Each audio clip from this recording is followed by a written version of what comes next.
کیا آپ جانتے ہیں کہ اس کانفرنس میں موجودہ قادیانیوں کے خلیفہ مرزا مسرور کی خصوصی تقریر رکھی گئی؟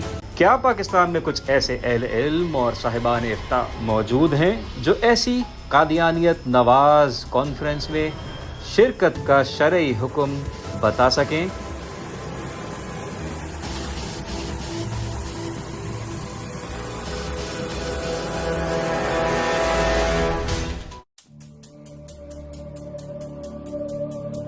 مسلمانوں کو جب بھی کمزور کیا گیا یا ان پر غلبہ حاصل کیا گیا تو دشمنوں نے ہمیشہ غداروں کا سہارا لیا۔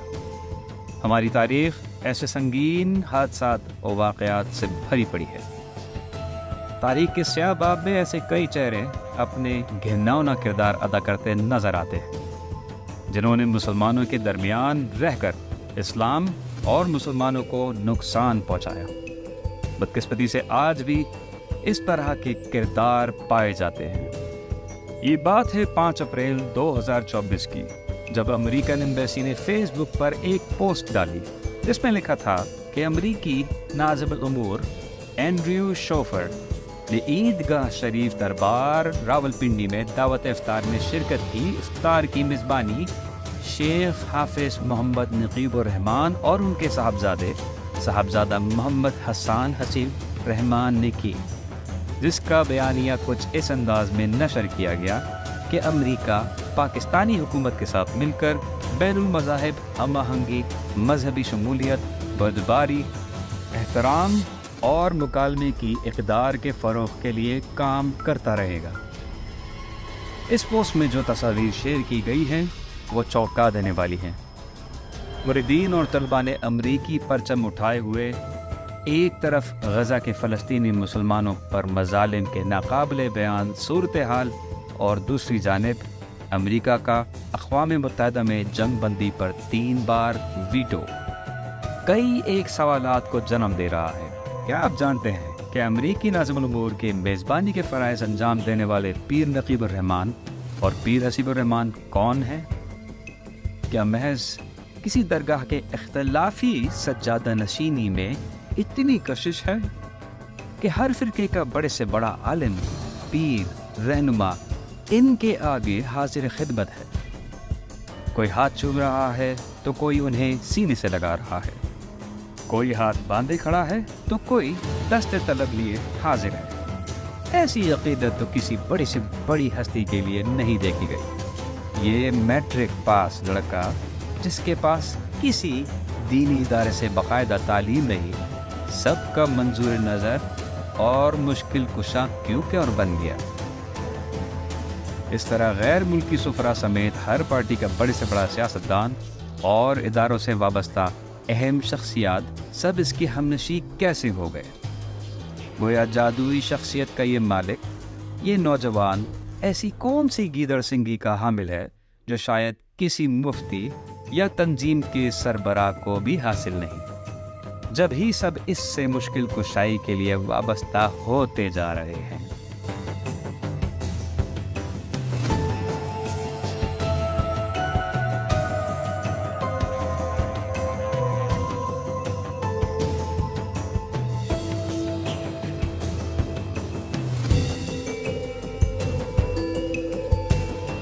آخر کس طرح بغیر کسی محنت، تعلیم، ڈگری اور اہلیت کے یہ نوجوان اپنی پراسرار شخصیت کے بنا پر اپریل 2021 میں پاکستان کے اہم ترین آئینی ادارے اسلامی نظریاتی کونسل کا ممبر بنا دیا گیا؟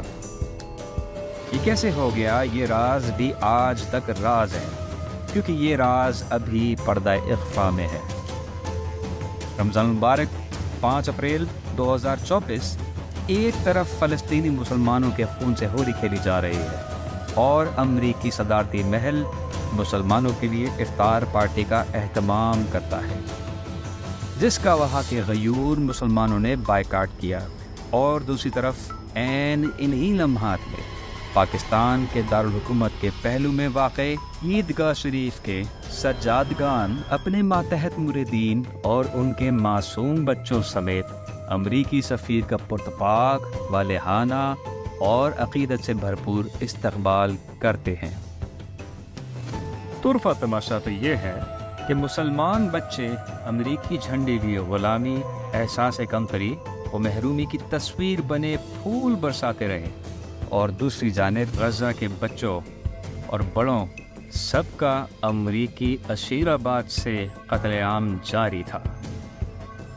امریکی ناظم الامور سے نہ جانے کون سے ضروری اور فوری احکامات ملے، جن کی بجا آوری کے لیے عیدگاہ کا یہ عوامی غلام بچہ عین عید الفطر کو کراچی میں مفتی منیب الرحمان اور امیر دعوت اسلامی سے بے تکلف ملاقات کرتا ہے۔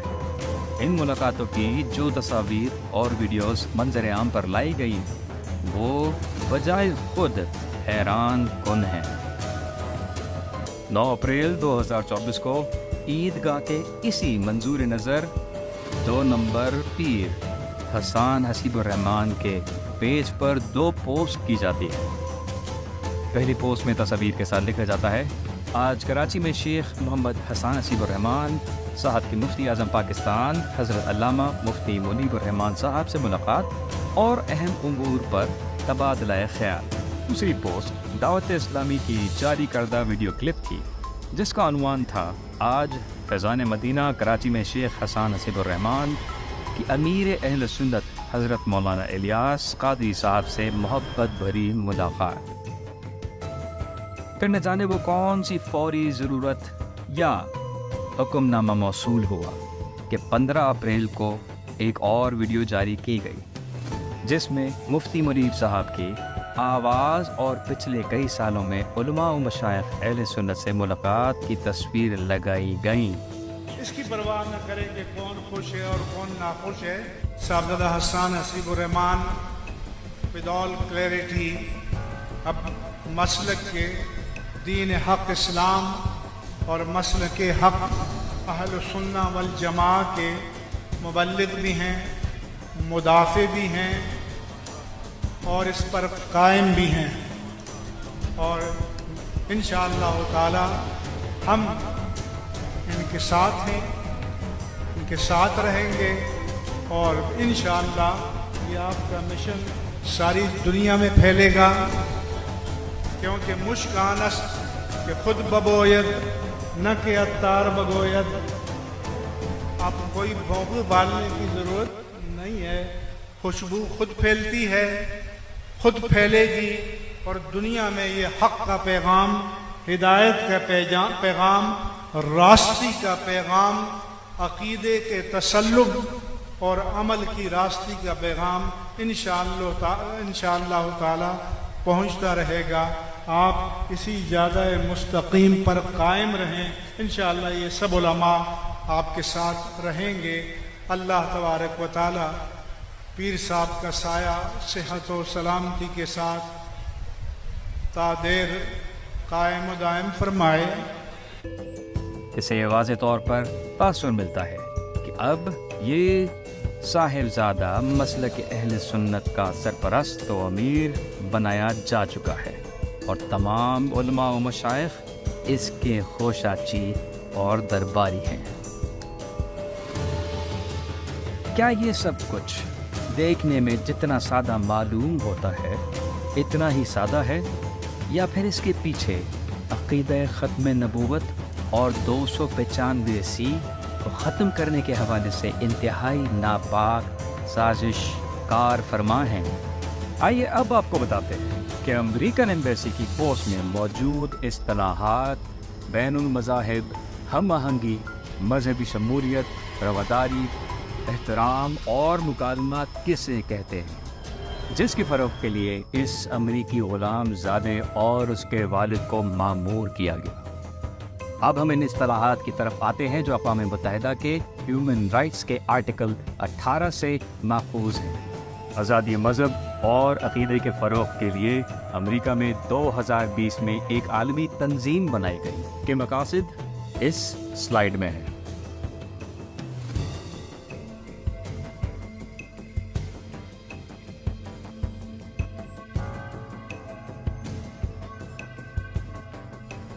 اس تنظیم کے تحت ایک کانفرنس لندن میں رکھی جسے منعقد کرنے کی ذمہ داری ایک مسلمہ قادیانی مبلغ